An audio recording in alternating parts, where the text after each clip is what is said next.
मैं महेश जांगीर स्वागत करता हूं आपका प्रैक्टिस एंड रिवीजन क्लासेज में। आज जो हमारा है topic class 9 maths chapter 1 number system पर चलने जा रहा है। आज कोशिश करता हूं कि आपको थोड़ा बहुत इंट्रोडक्शन इस वीडियो में मिल जाए। तो हम शुरू करते हैं। पहला चैप्टर हमारा जो क्लास 9 एनसीईआरटी नंबर सिस्टम यानी कि संख्या पद्धति।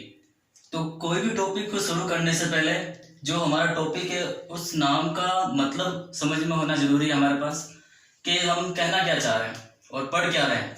नंबर सिस्टम, देखो नंबर यानी कि संख्या हम लोग बचपन से पढ़ते आ रहे हैं, जैसे 2, 3, 4, 5, फिर हमने ये माइनस वाली नंबर भी हमने देखे हैं, -1, -2, ऐसे बहुत सारे नंबर्स हैं। इन सारे नंबर्स को हम क्या संख्या बोलते हैं, ठीक है। और अब बात आती है इस सिस्टम यानी कि इस पद्धति की। तो ये पद्धति है क्या? देखिए पद्धति यानी कि सिस्टम का मतलब ये है कि ये जो हमारे पास नंबर्स है सारे, इन नंबर्स को एक अलग कैटेगरी में डिवाइड किया गया है, यानी कि हर एक नंबर को क्या बोलते हैं, उस चीज को यहाँ सिस्टम यानी कि पद्धति बोला गया है, ठीक है। तो इस नंबर सिस्टम में हम बात करने वाले हैं ब्रॉडली संख्याओं के बारे में, नंबर्स के बारे में। तो सबसे पहले हमारे पास नंबर जो हैं, हमारे पास जो नंबर्स हैं, नंबर्स दो टाइप में डिवाइडेड है। कितने टाइप में? दो टाइप में। एक हमारे पास होता है रियल नंबर्स, एक हमारे पास है रियल नंबर्स और दूसरा हमारे पास है इमेजिनरी नंबर्स। इमेजिनरी नंबर्स, ठीक है। तो यहां से नाम से पता चल रहा है रियल नंबर्स यानी कि वास्तविक संख्या, रियल नंबर्स यानी कि वास्तविक संख्या। और जो दूसरा जो नेम है इमेजिनरी नंबर्स, इमेजिनरी नंबर मतलब काल्पनिक संख्या, इमेजिनरी नंबर मतलब काल्पनिक संख्या, ठीक है। अब क्या रियल नंबर्स हैं और क्या इमेजिनरी नंबर्स हैं? रियल नंबर्स यानी कि वो नंबर्स जो हकीकत में है, यहाँ हमारे वर्ल्ड में एग्जिस्ट करते हैं, जो कि हम बचपन से पढ़ते आ रहे हैं। ये देखिए 2, 3, 4, 5, -1, -2, ये जितने भी आप नंबर पढ़ते आ रहे हैं ये सारे क्या हैं? रियल नंबर्स हैं। अब बात आती है इमेजिनरी नंबर्स की। तो इमेजिनरी नंबर्स जो हैं उनको मैं कुछ एग्जाम्पल देता हूं आपको। एग्जाम्पल में क्या, जैसे रूट के अंदर नेगेटिव वाली वैल्यूज, रूट के अंदर नेगेटिव वैल्यूज यानी कि रूट -2, रूट -1, उस टाइप से जो भी नंबर्स हमारे पास रूट के अंदर नेगेटिव में हो उसको हम क्या बोलते हैं? इमेजिनरी नंबर्स बोलते हैं, काल्पनिक संख्याएं बोलते हैं। इस चीज के बारे में आपका अभी 9 और 10th में कोई जिक्र नहीं है। जब आप हायर क्लास में जाएंगे 11th 12th में, तो वहां पे इन चीजों का आप पढ़ेंगे इमेजिनरी नंबर्स को। हमारा जो ये चैप्टर है पूरा टोटली जो है रियल नंबर्स के ऊपर डिपेंड है। हम इस रियल नंबर्स के बारे में आज डिस्कस करेंगे, ठीक है। ओके, ठीक है। तो अब हम रियल नंबर्स के बारे में पढ़ेंगे आगे। इमेजिनरी नंबर का मैंने कहा ये आपका आगे हायर क्लास के अंदर यूज में आएंगे नंबर्स, उनको पढ़ेंगे। अभी फिलहाल 9 और 10 के लिए रियल नंबर्स, इनके बारे में आज हम डिस्कस करेंगे। रियल नंबर्स को भी दो पार्ट में डिवाइड किया गया है। देखो ये डिवाइड किया गया है, दो पार्ट है ये जो मैं बोल रहा हूँ। एक्चुअली क्या है कि रियल नंबर्स के अंडर हैं ये, उनके बारे में बात करने जा रहे हैं। अब ये जो ये मैं पार्ट बता रहा हूं ना आपको, ये दो पार्ट में डिवाइड किया हुआ है। ये जो पार्ट के अंदर डिवाइड किया है इसी को हम क्या बोलते हैं? सिस्टम बोलते हैं, ठीक है। ये जो हम पार्ट देख रहे हैं यही क्या है? सिस्टम है, पद्धति है। बस उन नंबर का हम पार्ट्स देख रहे हैं, कौन से नंबर को हम स्पेसिफिक किस नेम से प्रोनाउंस करते हैं, ठीक है। तो रियल नंबर्स, अब रियल नंबर्स को दो पार्ट में डिवाइड किया। कौन सा? एक होता है हमारे पास रेशनल नंबर्स, एक हमारे पास कौन सा होता है? Rational numbers.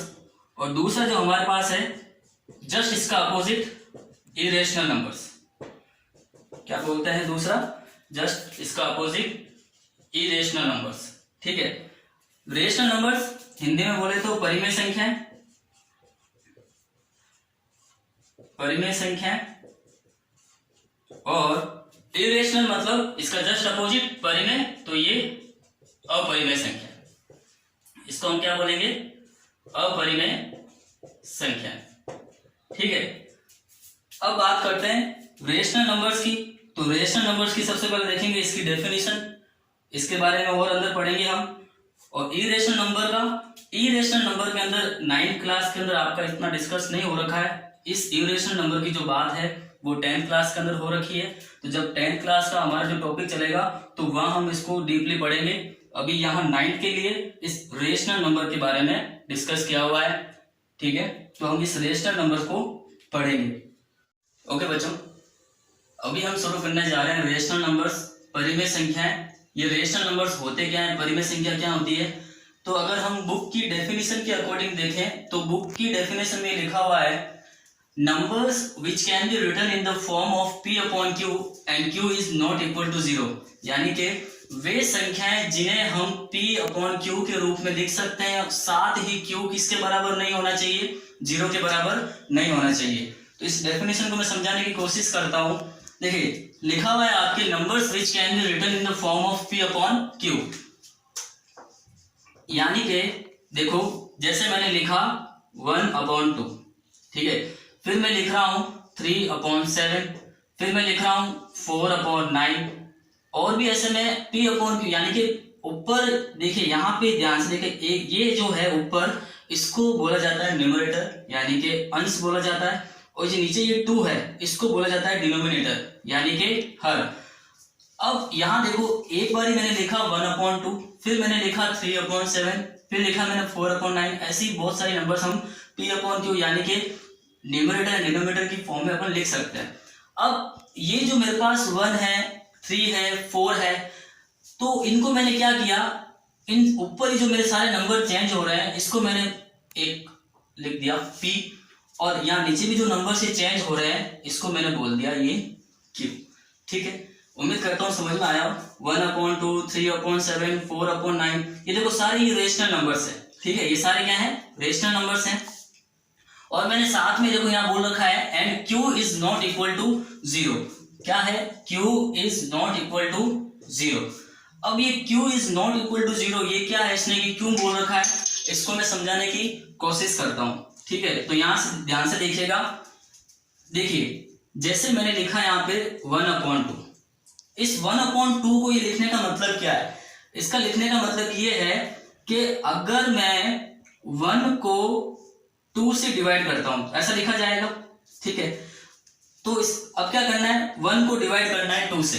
तो देखो 1 जो है वो छोटा है 2 से, तो क्या लगेगा, यहाँ पे पॉइंट लगेगा, और ये जो 1 है वो अब क्या किस में बन जाएगा, 10 में बन जाएगा। अब देखो, अब वापिस 2 को कितनी बार मल्टीप्लाई करूंगे 10 आ जाए, तो 2 को जब मैं 5 टाइम यानी कि 5 से मल्टीप्लाई करूंगा तो मेरे पास क्या आ जाएगा, 10 आ जाएगा, और उसी टाइप से 10 - 10 करके यहाँ पे 0, ये कंप्लीटली डिवाइड हो गया। ये आप करते आ रहे हैं, ये मैंने समझाने की कोशिश करी 1/2 को लिखने का मतलब क्या है। ओके, अब देखो अगर मैंने 1 को 2 से डिवाइड किया है, अगर मैंने 1 को 2 से डिवाइड किया है तो ये कंप्लीटली कितने टाइम, यानी कि किस इस 2 को मैं किससे मल्टीप्लाई करूं कि मेरा आंसर 1 आ जाए।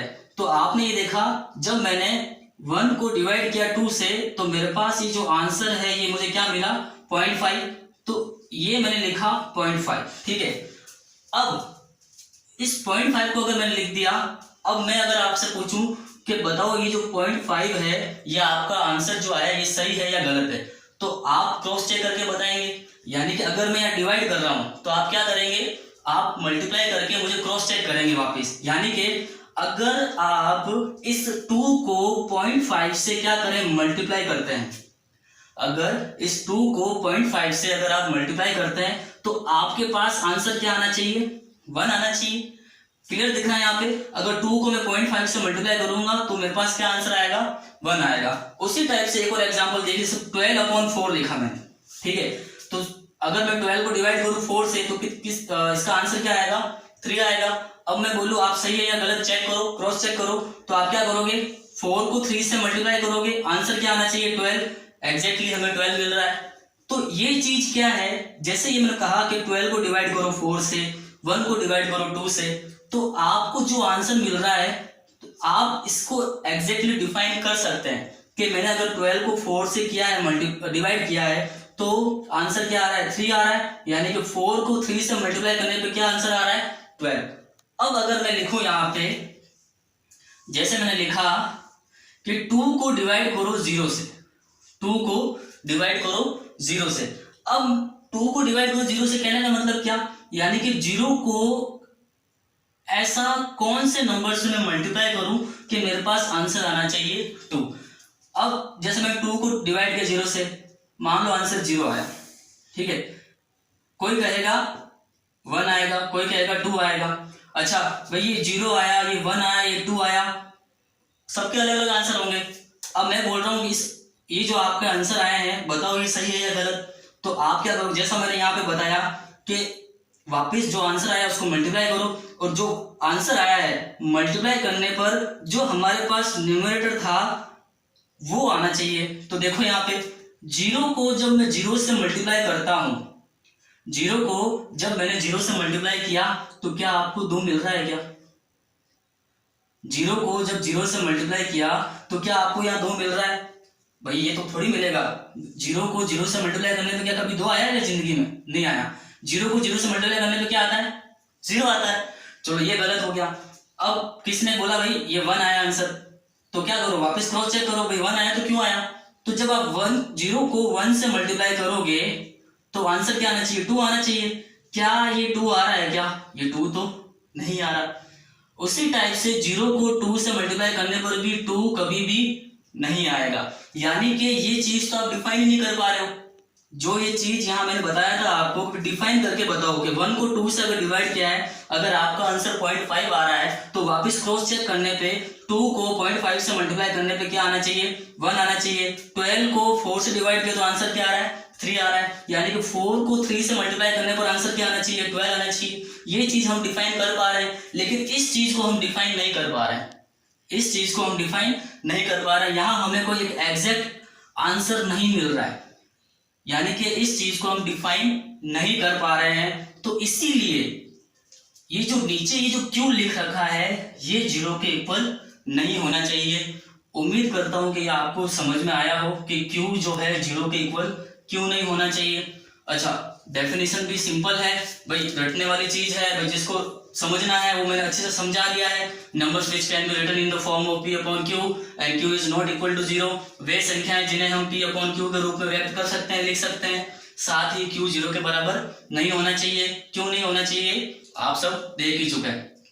ठीक है, ठीक है बच्चों, तो मैंने अभी ये समझाया, उम्मीद करता हूँ ये समझ में आया होगा कि q 0 के इक्वल क्यों नहीं होना चाहिए। अब कुछ और एग्जाम्पल्स हैं, कुछ ऐसे नंबर्स और हैं जो हम लिखते तो हैं लेकिन वो उस फॉर्म में दिखते नहीं है। कहने का मतलब ये है कि जैसे मैंने एग्जाम्पल लिया 1, अगर अब मैं कहूं कि ये 1 जो है रेशनल नंबर है, तो ये तो इस चीज जैसा दिख ही नहीं रहा है ना। जैसे हमने ये 1/2 लिखा तो ये देखो ये p अपॉन क्यू की फॉर्म में दिख रहा है हमें, लेकिन क्या ये 1 p अपॉन क्यू की फॉर्म में दिख रहा है क्या? नॉर्मली अगर देखें तो 1 अगर ये ऊपर नंबर है तो ये देखो ये तो p लिखा हुआ है, ओनली p अपॉन क्यू लिखा हुआ नहीं है। तो देखिए इस 1 को मैं ऐसे लिख सकता हूं 1/1, ठीक है, 1/1 यानी कि मतलब क्या कि 1 को 1 से डिवाइड करो आंसर क्या आना चाहिए? 1 ही आएगा। यानी कि इसमें 1 को मैं लिख सकता हूं 1/1। उसी टाइप से मैंने लिखा 2, तो देखो 2 को मैं लिख सकता हूं 2/1। और भी एग्जांपल्स 3/1, ठीक है। तो ये देखो ये सारे जो है अब ये p अपॉन क्यू की फॉर्म में कन्वर्ट हो चुका है, यानी कि p बटा क्यू की शक्ल में हमने लिख दिया है इनको। अब एक एग्जांपल और है, जैसे ये लिखा हुआ है 0। अब 0 क्या रेशनल नंबर है क्या? जी हाँ बिल्कुल, 0 एक रेशनल नंबर है। देखो इस 0 को भी मैं क्या लिख सकता हूँ? 0/1 लिख सकता हूँ, मैं 0/1 लिख सकता हूँ। यानी कि कहने का मतलब क्या है कि अगर मैं 0 को डिवाइड करूं 1 से तो मेरे पास आंसर क्या आना चाहिए? क्या आना चाहिए यहाँ पे? ये देखो 0 आएगा।